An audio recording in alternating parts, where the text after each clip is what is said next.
આ હૃદય ત્રિપુટી કહેવાય. એવી ત્રિપુટીએ જે અહીંયા આ મહાયજ્ઞ આરંભ્યો છે એક સદગુરુને યાદ કરવા માટે.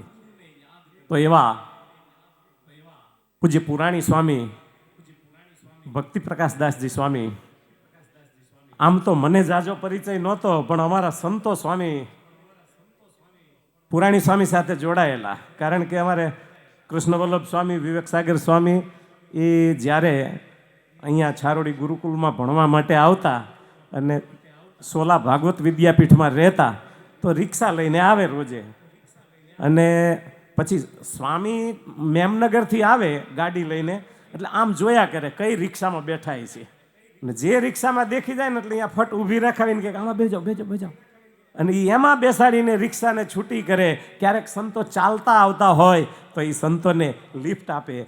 આવા દયાળુ સંત સ્વામીએ મને કહ્યું, કૃષ્ણ વલ્લભ સ્વામીએ, કે મોટા સ્વામીની જેમ એકદમ નિખાલસ ભગવાનની સાથે જોડાયેલા પરાવર તત્વના નિષ્ણાત સંત એવા પુરાણી સ્વામી દિવ્ય દેહે આ બધું આપણું જોઈ રહ્યા હશે. પણ મહારાજે એક સરસ મજાનો કપિલ ગીતાનો શ્લોક આપ્યો છે, પ્રસંગ મજરમ પાશમ આત્મનઃ કવયો વિદુઃ સએવ સાધુસુ કૃતો મોક્ષ દ્વારમ અપાવૃતમ. પુરાણી સ્વામી માટે હું એટલું કહીશ કે મહારાજે જે આ શ્લોક આપ્યો છે ને, એમાં એમ કહ્યું છે કે જેને સંતની સાથે હેત થાય એના અક્ષરધામના દરવાજા ખુલ્લા થઈ જાય.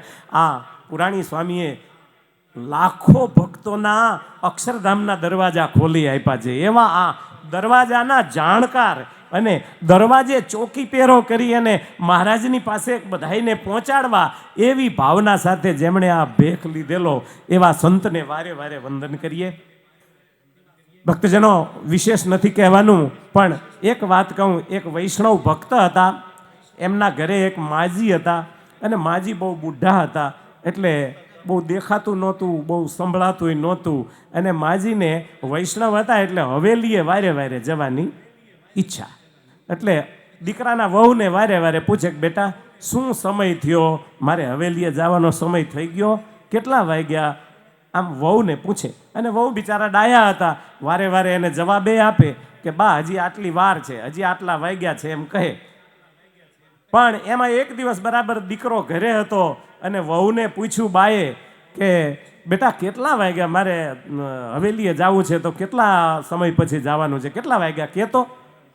તો કે બાપ તમે શાંતિથી બેહો ને, હું તમને કહીશ. બસ આટલું જ કહ્યું, જાજુ નથી કહ્યું.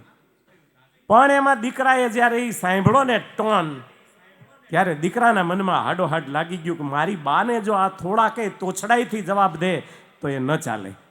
એમના સેક્રેટરીને બોલાવ્યા. સેક્રેટરીને, અને પોતે બહુ સુખી માણસ હતા, બહુ મોટો બંગલો હતો. સેક્રેટરીને બોલાવીને કહ્યું કે આ આપણા ઘરની સામે જે જગ્યા છે ને, એ જગ્યાનો સોદો કરી દા. કરોડો રૂપિયા આપી અને સોદો કરી નાખ્યો. જમીનનો ખાલી પડ્યો તો પ્લોટ. એ પ્લોટમાં તત્કાળ માણસોને બોલાવી, એન્જિનિયરોને બોલાવી અને મોટું સરસ ઘંટાઘર ટાવર ઊભું કરાવી દીધું. અને ટાવરનું ઉદ્ઘાટન કર્યું ને ત્યારે એની બાના હાથે કર્યું.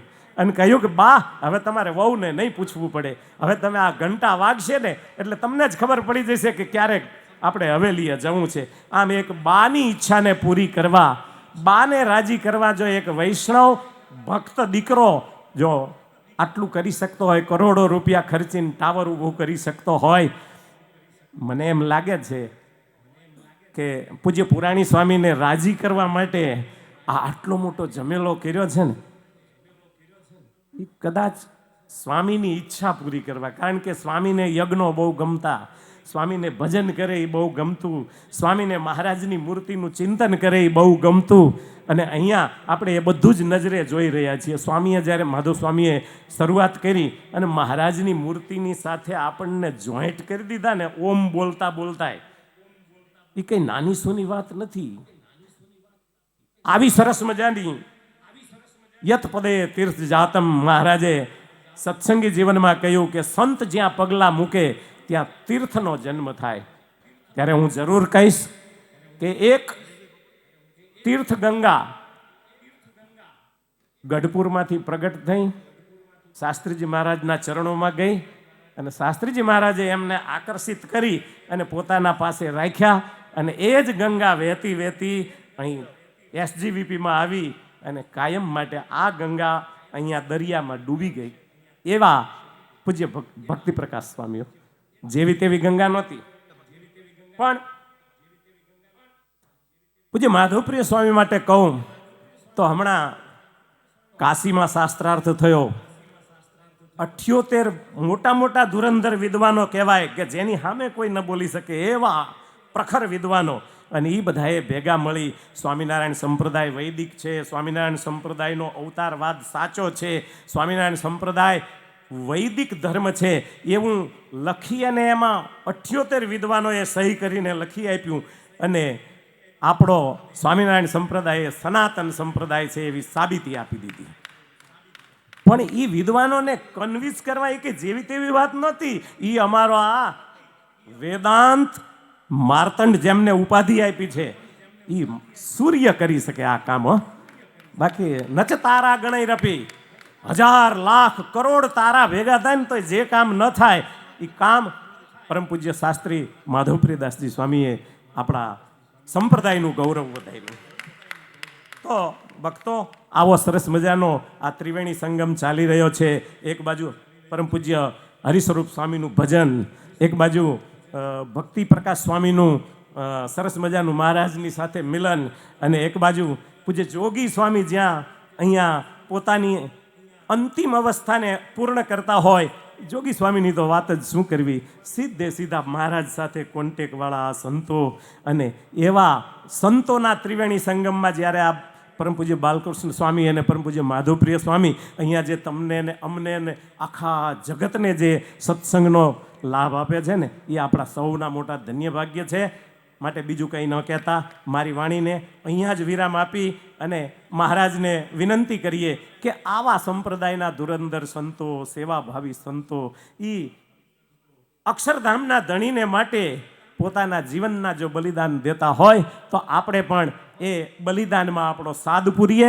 અને રામ જન્મભૂમિ માટે આપણે 22મી તારીખે બપોરે 12 વાગે જ્યારે અભિજીત નક્ષત્ર આવે ત્યારે સૌના ઘરે, સૌના મંદિરોમાં, સૌના મોહલ્લામાં આપણે ભગવાન રામનો જય જયકાર કરીને આરતી કરીએ અને સાંજના વખતે દીવડા પૂરી અને આપણે રાવણ ઉપર વિજય મેળવવાનો છે. જય સ્વામિનારાયણ.